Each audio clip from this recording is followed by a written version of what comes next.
जय जोहर दोस्तों।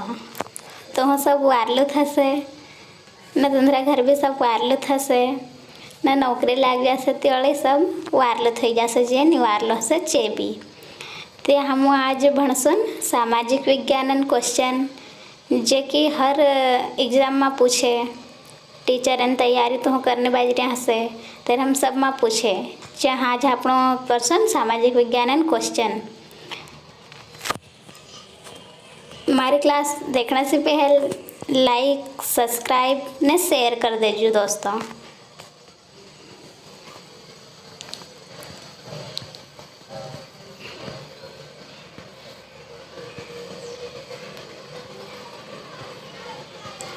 ये महत्वपूर्ण क्वेश्चन है जो कि हर एग्ज़ाम में पूछे जाते हैं, इसलिए आप सभी इस क्लास को ध्यान से देखेंगे और सुनेंगे। उससे पहले मैं एक आपको मोटिवेशन के तौर पे एक स्पीच सुना देती हूँ। पतझड़ के बिना तो पेड़ पर नए पत्ते भी नहीं खिलते, पतझड़ के बिना तो पेड़ पर नए पत्ते भी नहीं खिलते, तो हमें बिना मेहनत के कामयाबी कैसे मिल सकती है। इसलिए आप सभी को मेहनत करना है। और अब हम हमारे क्वेश्चन को स्टार्ट करेंगे। क्वेश्चन नंबर 31 से। निर्देशात्मक प्रक्रिया के हिस्से के रूप में निदान और उपचारात्मक कार्यों के माध्यम से कठिनाइयों के क्षेत्रों की पहचान करके शिक्षार्थियों की प्रगति का आकलन करने की प्रक्रिया क्या है। पहला ऑप्शन है योगात्मक मूल्यांकन, दूसरा ऑप्शन है अंतिम परीक्षा, तीसरा ऑप्शन है एकीकृत मूल्यांकन, चौथा ऑप्शन है निर्माणात्मक मूल्यांकन। आप सभी ने इस क्वेश्चन का आंसर बताया है चौथा वाला, निर्माणात्मक मूल्यांकन। अब हम बढ़ते हैं आगे वाले क्वेश्चन की ओर। Question number 32। भारत में कौन सा वन संरक्षण आंदोलन है जहां स्थानीय लोग पेड़ों को काटने से रोकते हैं। पहला ऑप्शन है भूदान आंदोलन, दूसरा ऑप्शन है सहकारिता आंदोलन, तीसरा ऑप्शन है भूमिका एकीकरण, चौथा ऑप्शन है चिपको आंदोलन। क्वेश्चन नंबर 32 का सही आंसर आपने बताया चौथा वाला, चिपको आंदोलन। अब हम बढ़ते हैं आगे वाले क्वेश्चन की ओर।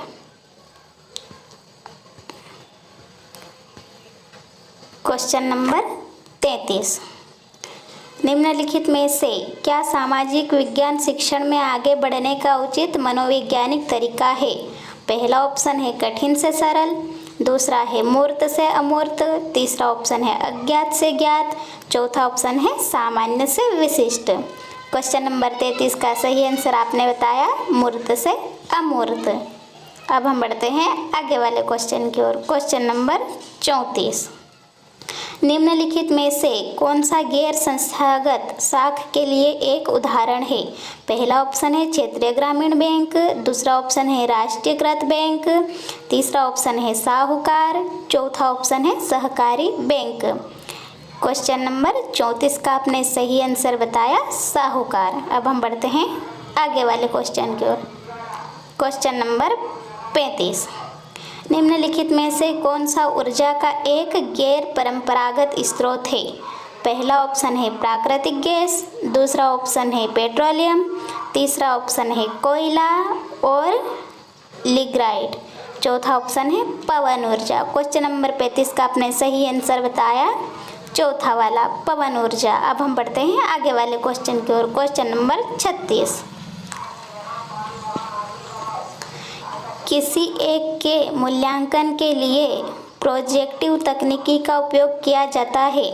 पहला ऑप्शन है विकास, दूसरा ऑप्शन है व्यक्तित्व, तीसरा ऑप्शन है वृद्धि, चौथा ऑप्शन है बुद्धि।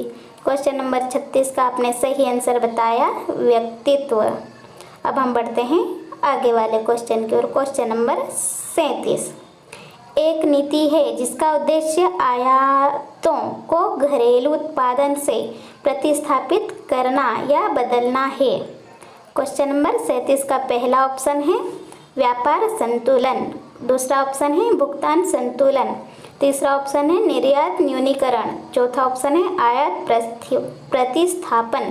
क्वेश्चन नंबर 37 का सही ऑप्शन है आयात प्रतिस्थापन। अब हम बढ़ते हैं आगे वाले क्वेश्चन की ओर। Question number 38। ने पाया कि सामाजिक विज्ञान शायद एकल पाठ्य क्षेत्र है जो शिक्षा पर राष्ट्रीय नीति द्वारा परिकल्पित सभी मुख्य घटकों के संदर्भ में शिक्षा प्रदान करने का सबसे प्रभावी उपकरण साबित हो सकता है। क्वेश्चन नंबर 38 का पहला ऑप्शन है प्राथमिक और माध्यमिक शिक्षा के लिए राष्ट्रीय पाठ्यक्रम 1988। दूसरा ऑप्शन है राष्ट्रीय पाठ्यचर्या की रूपरेखा 2005। तीसरा ऑप्शन है माध्यमिक शिक्षा आयोग 1952 से 1953। चौथा ऑप्शन है एनसीईआरटी की एक रूपरेखा 1975। क्वेश्चन नंबर 38 का सही आंसर आपने बताया प्राथमिक और माध्यमिक शिक्षा के लिए राष्ट्रीय पाठ्यक्रम। क्वेश्चन नंबर 38 का पहला वाला। अब हम बढ़ते हैं आगे वाले क्वेश्चन की ओर। Question number 39। किसने कहा कि संयुक्त राष्ट्र मानवता को स्वर्ग में ले जाने के लिए नहीं बनाया गया था बल्कि इसे नरक से बचने के लिए बनाया गया था? पहला ऑप्शन है डेग हेमर्सजोल्ड। दूसरा ऑप्शन है एंटोनियो गुटेरस। तीसरा ऑप्शन है बुत्रोस। चौथा ऑप्शन है बान की मून। क्वेश्चन नंबर 39 का आपने सही आंसर बताया पहला वाला डेग हेमर्सजोल्ड। अब हम बढ़ते हैं आगे वाले क्वेश्चन की ओर। Question number 40। भारत के महाराज्यपाल गवर्नर जनरल बनने वाले पहले भारतीय कौन थे? पहला ऑप्शन है सी राजगोपालाचारी। दूसरा ऑप्शन है फखरुद्दीन अली अहमद। तीसरा ऑप्शन है लाल बहादुर शास्त्री। चौथा ऑप्शन है वी गिरी। क्वेश्चन नंबर 40 का सही आंसर आपने बताया पहला सी राजगोपालाचारी। अब हम बढ़ते हैं आगे वाले क्वेश्चन की ओर। Question number 41। किसने इस दृष्टिकोण को बरकरार रखा कि धर्म को राजनीति से कभी अलग नहीं किया जा सकता? पहला ऑप्शन है दयानंद सरस्वती। दूसरा है राजा राम मोहन राय। तीसरा है गोपाल कृष्ण गोखले। चौथा है महात्मा गांधी। क्वेश्चन नंबर 41 का सही आंसर आपने बताया महात्मा गांधी, चौथा वाला। अब हम बढ़ते हैं आगे वाले क्वेश्चन की ओर। Question number 42। परिसंपत्ति के मालिक लोगों को गैर परिसंपत्ति के स्वामित्व वाले लोगों से आय स्थानांतरित करने की प्रक्रिया है? पहला ऑप्शन है दुष्चक्र प्रभाव। दूसरा ऑप्शन है टपकन सिद्धांत ट्रिकल डाउन प्रभाव। तीसरा ऑप्शन है संतुलित वृद्धि रणनीति। चौथा ऑप्शन है लोरेंज वक्र। क्वेश्चन नंबर 42 का आपने सही आंसर बताया टपकन सिद्धांत ट्रिकल डाउन प्रभाव, दूसरा वाला। अब हम बढ़ते हैं आगे वाले क्वेश्चन की ओर। क्वेश्चन नंबर 43 के दौरान संसद के सदस्य किसी भी उस मामले को उठाने के लिए स्वतंत्र होते हैं जो उन्हें लगता है कि महत्वपूर्ण है। क्वेश्चन नंबर 43 का पहला ऑप्शन है प्रश्नकाल। दूसरा ऑप्शन है स्थगत प्रस्ताव। तीसरा ऑप्शन है आधे घंटे की चर्चा। चौथा ऑप्शन है शून्यकाल। क्वेश्चन नंबर 43 का आपने सही आंसर बताया चौथा वाला शून्यकाल। अब हम बढ़ते हैं आगे वाले क्वेश्चन की ओर। Question number 44। निम्नलिखित में से कौन सी नदी ऋग्वेद में सबसे अधिक वर्णित है? पहला ऑप्शन है गंगा। दूसरा ऑप्शन है सिंधु। तीसरा ऑप्शन है सरस्वती। चौथा है चिनाब। क्वेश्चन नंबर 44 का सही आंसर आपने बताया दूसरा वाला सिंधु। अब हम बढ़ते हैं आगे वाले क्वेश्चन की ओर। Question number 55। निम्नलिखित में से आईन-ए-अकबरी का लेखक कौन है? पहला ऑप्शन है ईश्वरदास। दूसरा ऑप्शन है अब्दुल फजल। तीसरा ऑप्शन है मुल्ला दाऊद। चौथा ऑप्शन है अकबर। क्वेश्चन नंबर 45 का आपने सही आंसर बताया अबुल फजल, दूसरा वाला। अब हम बढ़ते हैं आगे वाले क्वेश्चन की ओर। Question number 46। एक ऐसी व्यवस्था है जहां किसान अलग अलग श्रेणी के अनुसार अपने उत्पादित दूध का संग्रहण करते हैं और इसे सहकारी समितियों के माध्यम से संसाधित एवं शहरी केंद्रों में विक्रय किया जाता है।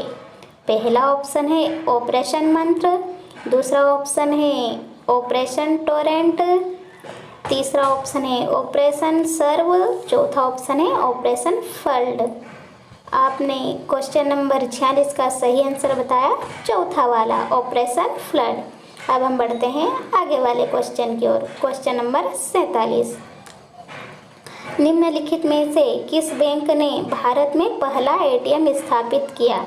पहला ऑप्शन है आईसीआईसीआई, दूसरा ऑप्शन है एचडीएफसी, तीसरा ऑप्शन है यस बैंक, चौथा ऑप्शन है एचएसबीसी। क्वेश्चन नंबर 47 का आपने सही आंसर बताया चौथा वाला एचएसबीसी। अब हम बढ़ते हैं आगे वाले क्वेश्चन की ओर। Question number 48, road bank true nature वैश्विक पारिस्थितिकी और विनाशकारी कृषि पद्धतियों पर चर्चा कर रही एक पुस्तक है। इस पुस्तक के लेखक कौन है? पहला ऑप्शन है बिल मोलिसन, दूसरा ऑप्शन है अल्बर्ट हावर्ड, तीसरा ऑप्शन है एलियट कोलमैन, चौथा ऑप्शन है मसानोबु फुकुओका। क्वेश्चन नंबर 48 का आपने सही आंसर बताया चौथा वाला मोसानोबु फुकुओका। अब हम बढ़ते हैं आगे वाले क्वेश्चन की ओर। क्वेश्चन नंबर 49, अधिगम रणनीति जो 5E के साथ जुड़ी हुई है, संलग्न अन्वेषण व्याख्या विस्तार मूल्यांकन मॉडल है। पहला ऑप्शन है संरचनावाद, दूसरा ऑप्शन है सामाजिक पूछताछ मॉडल, तीसरा ऑप्शन है शाखन प्रोग्रामन, चौथा ऑप्शन है टीम शिक्षण। क्वेश्चन नंबर 49 का सही आंसर आपने बताया पहला वाला संरचनावाद। अब हम बढ़ते हैं आगे वाले क्वेश्चन की ओर। क्वेश्चन नंबर 50, छात्र के अधिगम के विषय में जानकारी एकत्र करने, विश्लेषित करने, रिकॉर्ड करने और विवेचन करने की प्रक्रिया को निम्न कहा जाता है। पहला ऑप्शन है रोल प्ले, दूसरा ऑप्शन है आकलन, तीसरा ऑप्शन है परीक्षण, चौथा ऑप्शन है नाटकीय रूपांतरण। क्वेश्चन नंबर 50 का आपने सही आंसर बताया दूसरा वाला आकलन। अब हम बढ़ते हैं आगे वाले क्वेश्चन की ओर। क्वेश्चन नंबर 51, उपयुक्त शिक्षण रणनीति चुनने के लिए शिक्षक निम्नलिखित में से किस कारक पर विचार करता है? पहला ऑप्शन है स्कूल में खेल सांस्कृतिक दिवस, दूसरा ऑप्शन है निरीक्षण अधिकारियों द्वारा भ्रमण, तीसरा ऑप्शन है शिक्षार्थियों की योग्यताएं, चौथा ऑप्शन है विद्यालय द्वारा दी गई वर्ष योजना। क्वेश्चन नंबर 51 का आपने सही आंसर बताया तीसरा वाला शिक्षार्थियों की योग्यताएं। अब हम बढ़ते हैं आगे वाले क्वेश्चन की ओर। क्वेश्चन नंबर 52, शब्द विचार मंथन सबसे पहले इनके द्वारा प्रस्तुत किया गया था। पहला ऑप्शन है ओसबॉर्न, दूसरा ऑप्शन है जॉनसन, तीसरा ऑप्शन है कार्डवेल कुक, चौथा ऑप्शन है ब्रूनर। क्वेश्चन नंबर 52 का आपने सही आंसर बताया पहला वाला ओसबॉर्न। अब हम बढ़ते हैं आगे वाले क्वेश्चन की ओर। क्वेश्चन नंबर 53, आदर्शवाद दृढ़ता निम्न को बढ़ावा देता है। पहला ऑप्शन है प्रकृति ज्ञान का स्रोत, दूसरा ऑप्शन है संवेदनाएं ज्ञान का द्वार, तीसरा ऑप्शन है संपूर्ण मूल्यों में आस्थावादी विश्वास, चौथा ऑप्शन है कई सच है क्योंकि कई रास्ते हैं। क्वेश्चन नंबर 53 का आपने सही आंसर बताया तीसरा वाला संपूर्ण मूल्यों में आस्थावादी विश्वास। अब हम बढ़ते हैं आगे वाले क्वेश्चन की ओर। क्वेश्चन नंबर 54, कक्षा में व्यक्तिगत अंतरों को समझने के लिए सामाजिक विज्ञान का शिक्षक पहला ऑप्शन है विभिन्न अधिगम अनुभवों का उपयोग करता है, दूसरा ऑप्शन है विभिन्न प्रकार के असाइनमेंट निर्देश देता है, तीसरा ऑप्शन है सप्ताह के अंत में परीक्षण आयोजित करता है, चौथा ऑप्शन है यह सुनिश्चित करता है कि सभी छात्र हर रोज उपस्थित है। क्वेश्चन नंबर 54 का आपने सही आंसर बताया पहला वाला विभिन्न अधिगम अनुभवों का उपयोग करता है। क्वेश्चन नंबर 55, शिक्षक स्वतंत्रता संघर्ष पर पाठ पढ़ाते हुए महात्मा गांधी द्वारा लिखे गए पत्रों की फोटोकॉपियाँ इसलिए दिखाता है। पहला ऑप्शन है तथ्यों के साथ अवधारणाओं को जोड़ने के लिए, दूसरा ऑप्शन है निर्गुणात्मक दृष्टिकोण अपनाने के लिए, तीसरा ऑप्शन है समस्या समाधान प्रक्रिया का प्रयोग करने के लिए, चौथा ऑप्शन है परियोजना प्रोजेक्ट को निष्पादित करने के लिए।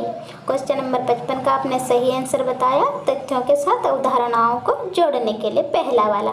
अब हम बढ़ते हैं आगे वाले क्वेश्चन की ओर। क्वेश्चन नंबर 56, भारतीय स्वतंत्रता लीग किसने स्थापित की? पहला ऑप्शन है दादा भाई नौरोजी, दूसरा ऑप्शन है रास बिहारी बोस, तीसरा ऑप्शन है BR अम्बेडकर, चौथा ऑप्शन है महात्मा गांधी। क्वेश्चन नंबर 56 का आपने सही आंसर बताया, दूसरा वाला रास बिहारी बोस। अब हम बढ़ते हैं आगे वाले क्वेश्चन की ओर। क्वेश्चन नंबर 57, निम्नलिखित में से कायांतरित चट्टान कौन सी है? पहला ऑप्शन है संगमरमर, दूसरा ऑप्शन है बलुआ पत्थर, तीसरा ऑप्शन है अभ्रक, चौथा ऑप्शन है शिष्ट। क्वेश्चन नंबर 57 का आपने सही आंसर बताया, चौथा वाला शिष्ट।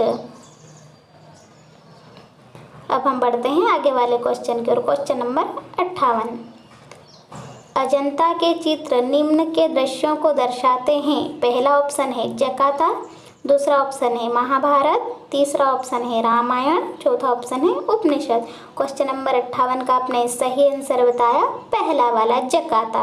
अब हम बढ़ते हैं आगे वाले क्वेश्चन की ओर। क्वेश्चन नंबर 59, EBP का विस्तृत रूप है। पहला ऑप्शन है एविडेंस बेस्ड प्रैक्टिस, दूसरा ऑप्शन है एविडेंस बेस्ड प्रॉब्लम, तीसरा ऑप्शन है एडुकेशन बेस्ड प्रैक्टिस, चौथा ऑप्शन है education based problem. Question number 59 का आपने सही आंसर बताया, पहला वाला एविडेंस बेस्ड प्रैक्टिस। अब हम बढ़ते हैं आगे वाले क्वेश्चन की ओर। क्वेश्चन नंबर 60,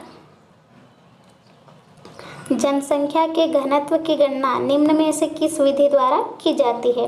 पहला ऑप्शन है क्षेत्रफल द्वारा विभाजित महिला संख्या, दूसरा ऑप्शन है क्षेत्रफल द्वारा विभाजित पुरुष संख्या, तीसरा है कुल जनसंख्या द्वारा विभाजित क्षेत्रफल, चौथा है क्षेत्रफल द्वारा विभाजित कुल जनसंख्या।